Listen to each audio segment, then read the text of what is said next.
New Relight opticals and computerised I clinic. हमारे यहाँ Sarojini hospital के आई स्पेशलिस्ट डॉक्टर अवेलेबल। अपनी आंखों का मुफ्त मुआयना करवाइए। ऑल इंडिया आजाद कांग्रेस पार्टी का इनॉग्रेशन हुआ है। ये ऑफिस जो है बशीर पार्क पर मौजूद है। तेलंगाना पार्टी प्रेसिडेंट शहनाज तबस्सुम ने तफसीलात बताई है कि इनकी पार्टी का मकसद क्या है, क्योंकि इनकी पार्टी 2014 में रजिस्टर्ड हुई थी, लेकिन अब जो है तेलंगाना में ये एक्टिव हो रही है। तो आइए खबर आप देखिए बशीर पार्क से। परेशान किया जा रहा है वो मुसलमान है और 2014 से जब से ये सरकार आई है मॉब लिंचिंग के कई केसेस रिकॉर्ड हुए हैं। उनमें से 2015 में अखलाक नामक इंसान को मारा गया, पीटा गया, मॉब लिंचिंग की गई गाय के नाम पर, गोश्त के नाम पर। 2017 में पहलू खान को इसी तरह मॉब लिंचिंग की गई। 2019 में तबरेज अंसारी को मजहब के नाम पर मॉब लिंचिंग की गई। उनके खिलाफ आवाज उठाने वाला कोई नहीं है। इसी तरह मॉब लिंचिंग के सिलसिले अभी तक जारी है। इसके बाद इन्होंने ट्रिपल तलाक जो लाया है वो भी मुसलमान के लिए, लड़कियों के लिए एक तरीके का राहत वाला कानून है, क्योंकि जो भी लड़की अपने उसका शौहर ट्रिपल तलाक के वजह से जो छोड़ने की धमकी देता है, लड़की को परेशान करता है, उसके लिए एक राहत का कानून है। ये एक पहलू है। लेकिन दूसरा पहलू ये है कि जब उसका पति जेल जाता है, उसको फैमिली को अबॉर्शन किया जा रहा है, उसे मेंटेन करने वाला कोई नहीं है। इससे लड़कियां और भी परेशान हो रही है। इसका एक दूसरा पहलू है। ये सिर्फ लड़कियों के फायदे के लिए लाया गया कानून नहीं, सिर्फ मुस्लिम पर्सनल लॉज में दखल अंदाजी है। ये और कुछ नहीं, मुसलमान पर्सनल लॉज को खत्म करना चाहते हैं। इसके बाद इन्होंने सीए एनआरसी जो लाया था, इससे भी मुसलमान बहुत परेशान हो गया। शाहीन बाग में जो आंदोलन इसके खिलाफ जो हुआ था, लड़कियां उसमें बहुत परेशान हो गई। ये नागरिकता देने का कानून नहीं है, ये नागरिकता छीनने वाला कानून है। इसी तरह आज बिहार में जो स्पेशल इंटेंसिव रिवीजन के नाम पर जो कानून लाया जा रहा है और 70 लाख वोटर्स को वोटर्स लिस्ट में निकाला गया है, एक तरह का एनआरसी है, ये बैकडोर एनआरसी है।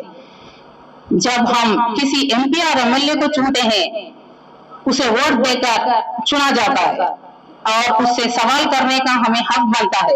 अगर हमारा वोटर लिस्ट से वोटर नाम हटाया गया है तो हमें सवाल पूछने का हक भी खत्म हो जाएगा। ये सिर्फ बिहार का मसला नहीं है, सारे देश में अगर हम आवाज नहीं उठाएंगे, सारे देश में भी इसी तरह का कानून लाया जाएगा। इसके बाद इन्होंने दिल्ली दंगे जो हुए उसमें कुछ स्टूडेंट्स ने सरकार के खिलाफ आवाज उठाई थी। उन्हें गलत तरीके से गलत मसलों में फंसाकर यूएपीए के धाराएं लगाकर उन्हें जेल में डाला गया। उन्हें मजबूर करने की कोशिश की गई है। अब उनकी नजर, अब इस सरकार की नजर मुसलमानों के वक्त के जमीनों पर पड़ी। जो मुसलमान का लार्जर मैनेजमेंट है, ये कहते हैं कि वो ट्रांसपेरेंसी लाना चाहते हैं, करप्शन को रोकना चाहते हैं। ये क्या ट्रांसपेरेंसी लाएंगे, करप्शन रोकेंगे, जब सारी जमीन एनक्रोच हो चुकी है। सिर्फ 0.1% जो जमीन है, इसमें ये क्या ट्रांसपेरेंसी लाएंगे। ये मुसलमानों के पीछे क्यों पड़े हैं, हमें समझ में नहीं आ रहा है। हमारे आजादी के लड़ाई में कई मुस्लिम फ्रीडम फाइटर्स ने जान गंवाई है।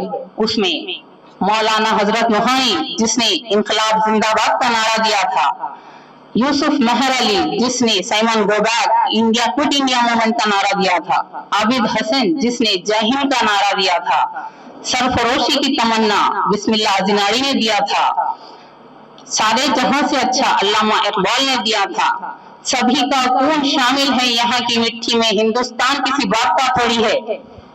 ये लोग जिसकी 1% भी भागीदारी आजादी के लड़ाई में नहीं थी, जो हमारे संविधान के खिलाफ है, जो आजादी के झंडे को कई सालों तक नहीं फहराया, जिसने आजादी के खिलाफ थे, ये लोग हमारी नेशनलिटी पर शक करते हैं।